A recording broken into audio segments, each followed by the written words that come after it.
அனைவருக்கும் ஆண்டவராகிய இயேசு கிறிஸ்துவின் நாமத்தினாலே அன்பும் சமாதானமும் உண்டாவதாக. இது வந்து தெரிந்து கொள்ளப்பட்ட நிகழ்ச்சி மூலியமாக உங்களை சந்திப்பதில் மகிழ்ச்சி. இன்று கூட நாம் தெரிந்து கொள்ள பாடனா கலைகளுடைய உவமைகள். ஆண்டவர் வந்து கலைகள் உவமையை சொல்கிறாரு. உவமை வழியாகவே நிறைய பேசுகிறாரு. இதை கலைகள் உவமை சொல்கிறாரு. எஜமான் வந்து கோதுமை பயிரிட்டுட்டு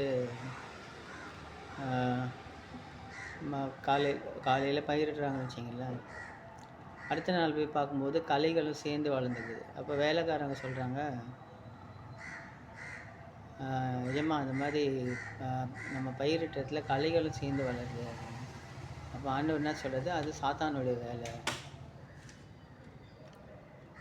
அப்போ நாங்கள் போய் அந்த களைகளை பறிச்சிட்டோமா? இல்லை, நீ களைகளை பறிக்கும்போது பயிர்களுக்கும் சேதமடையும்.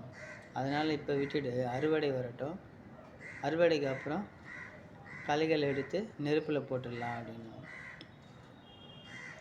இது மத்தேயு 13வது அதிகாரம் 24 வசனத்துலேருந்து 30 வசனம் வரைக்கும், அப்புறம் 36 வசனத்துலேருந்து 43 வசனம் வரைக்கும் வரும். பாருங்கள், நான் விதைச்சது அந்த நிலன்றது வயல்ன்றது வயலுன்றது உலகத்தை குறிக்குது. அந்த விதைக்கிறது கடவுள் நல்ல மனுஷங்களை விதைக்கிறாரு. அந்த களைகள் தீயோரை குறிக்குது. அப்போது நம்ம ஒரு குடும்பத்திலே பாருங்கள், யாராவது ஒருத்தர் பார்த்திங்கன்னா ஒரு கலை மாதிரி இருப்பாங்க, தீயோர் மாதிரி இருப்பாங்க. ஃபேமிலிக்குள்ளே அப்படி இருப்பாங்க. இல்லைன்னா நீங்கள் நண்பர்களுக்குள்ளே பார்த்தீங்கன்னா அதில் ஒருத்தர் கலையாக இருக்கும், சாத்தானாக இருக்கும். ஆனால் அதனால் ஆண்டவர் கூட பாருங்கள், 12 அப்போஸ்தலர்களில் ஒருத்தன் யார், யூதாஸ் காரியத்தை எப்படி இருந்தான் பார்த்தீங்களா? அவன் ஒரு சாத்தானாக இருந்தான். ஆண்டவரே காட்டி கொடுத்தான் இல்லையா? அவருடைய அற்புதங்கள் எல்லாம் பார்த்து கூட மரித்தோரை உயிர்த்தது, குருடனை பார்க்க செஞ்சு, இந்த மாதிரி எவ்வளோ விஷயங்கள் செஞ்சு கூட அதை பக்கத்துலேருந்து பார்த்தவன் அதை மறந்துட்டு 30 வெள்ளிக்காசுக்காக அவரை காட்டி கொடுத்தான் இல்லையா? அந்த மாதிரி தாங்க நம்மளுடைய இதுலேயும் நிறைய பேர் நிறைய கலைகள் இருப்பாங்க. நம்ம பார்த்து நடந்துக்கணும். கலையை பிடுங்கினா பயிர் சேதமாகும். அதனால் கலைகள் வளர விடாதீங்க.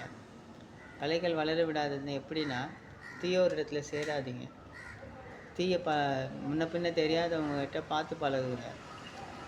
எப்படி ஆதாம் ஏவாள் 2 பேர் தான் ஏதேன் தோட்டத்தில் இருந்தாங்க. ஆனால் 3வது ஒரு நபர் உள்ளே வரும்போது ஆதாம் ஏவாளுக்குள்ளே பாவம் வந்துச்சு இல்லையா? அவங்க 2 பேர் தனியாக இருக்கும்போது எந்த பாவமும் வரலைங்க. அவங்க கணவன் மனைவியாக இருந்தாங்க.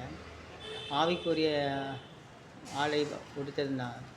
எப்போ சாத்தான் அவங்களுக்குள்ளே நுழைஞ்சிச்சோ அப்போவே பாவம் வந்துச்சு. பாவம் அவங்க ஜென்ம பாவத்தில் அந்த பாவம் இன்னைக்கு வரைக்கும் நம்மளுக்கு தொடர்ந்து நிற்குது. நீ மனிதனாக பிறந்ததால் மண்ணுக்கே திரும்புவாய் அப்படின்னு அன்னைக்கு விட்ட ஆண்டவர் அன்னைக்கு கொடுத்த சாபம் இன்னைக்கு வரைக்கும் நம்மளுக்கு நீடிச்சுட்டு இருக்குதுங்க. அதனால் தயவுசெய்து தீயோரிடம் சேராதீங்க. யாரையும் நம்பாதீங்க. யார்கிட்டையும் அவ்வளோ வச்சுக்காதீங்க. லிமிட்டாக இருங்க. தேவையில்லாத உங்கள் குடும்ப கதைகளை மற்றவங்கக்கிட்ட சொல்லாதீங்க.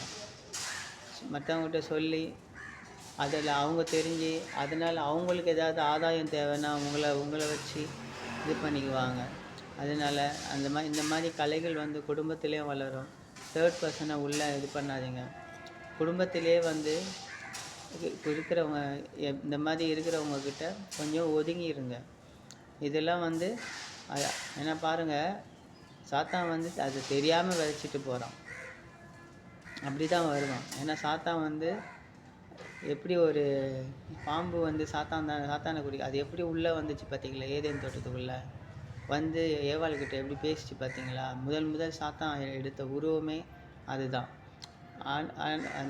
ஆண்டவரே வேதத்தில் சொல்லிக்கிறாரு, மனுஷன் கடவுள் படைத்த மிருகங்கள்லே அது பாம்பு வந்து அது ரொம்ப அறிவாக இருந்துச்சு அப்படின்னு போட்டுக்கிது. அறிவானா ஏமாத்துறது, அது எப்படி இது பண்ணோம் அந்த மாதிரி இருந்துச்சு அப்படின்னு போட்டிருக்கு இல்லையா? அப்போது இன்னொரு இதில் கூட சொல்கிறாரு, நான் உங்களை வந்து ஓநாய்ங்க கூட அனுப்புகிறேன், நீங்கள் வந்து புறாவை போல் கள்ளக்கபடம் இல்லாதவங்களும் பாம்பை போல் வினா உள்ளதாக இருங்க. அதாவது உஷாராக இருங்க. அது ரொம்ப உஷாரானதுங்க அந்த சாத்தான். அதனால் அந்த களைகள் வந்து அவன் நைட்டு வந்து விதைச்சிட்டு போயிடுறான். அது கதிர் அறுவடை செய்யும்போது அது ஆண்டவர் என்ன பண்ணுவார், அதை அறுத்து கோதுமை மணியை தனியாக பிரித்து களைகளை எல்லாம் நெருப்பில் போடுவார். அது வரைக்கும் இது வந்து உலக முடிவுக்காக இது சொல்லப்பட்டது. உலக முடிவு இப்படி தான் இருக்கும். அது வரைக்கும் வந்து களைகள் தீயோர்கள் பூமியில் இருந்து தான் இருப்பாங்க. நம்ம தான் வந்து பார்த்து நடந்துக்கணும். நம்ம வந்து தேர்ட் பர்சன் யாரையும் நம்பி நம்ம உள்ளே சேர்க்கக்கூடாதுங்க. கணவன் மனைவி நீங்கள் உங்கள் கதையை உங்கள்கிட்டே வச்சுங்க. தேர்ட் பர்சன் யார்கிட்டையும் சொல்லாதீங்க. முடிஞ்ச அளவுக்கு உங்களை நீங்கள் பத்திரமாக பார்த்துக்குங்க. ஏன்னா தேர்ட் பர்சன் உள்ளே வரும்போது தான் அங்கே ஒரு பாவம் வருது, இல்லைன்னா ஒரு பிரச்சனை வருது, இல்லைன்னா ஒரு ஆபத்து வருது, இல்லைன்னா ஒரு கேவலம் வருது, ஏதாவது ஒரு விஷயம் வராங்க. அதனால் தயவுசெய்து தேர்ட் பர்சன் யாரையும் உள்ளே சேர்க்காதீங்க. கலைகள் மாதிரி சாத்தான் வந்து எப்படி விதைப்பானே தெரியாதுங்க. நம்மளுக்கு தெரியாது, அவன் பாட்டு விதைச்சிட்டு போயிடுவான். தீயோர்கள் எப்படி வருவாங்கன்னே தெரியாது. அவன் நல்ல மாதிரி கேட்டு அப்படியே நல்லவங்க மாதிரி நடித்து தீயோர்கள் வந்துடுவாங்க. அதனால் தயவுசெய்து யாரும் தேர்ட் பர்சனை யாரையும் நம்பாதீங்க. லிமிட்டாக இருங்க. அது உங்களுக்கும் நல்லது, உங்கள் குடும்பத்துக்கும் நல்லது, உங்கள் சந்ததிக்கும் நல்லதுங்க. நன்றி. இந்நிகழ்ச்சி மூலயமா உங்களை சந்தித்ததில் மகிழ்ச்சி. உங்களுக்கு அன்பும் சமாதானம் உண்டாவதாக.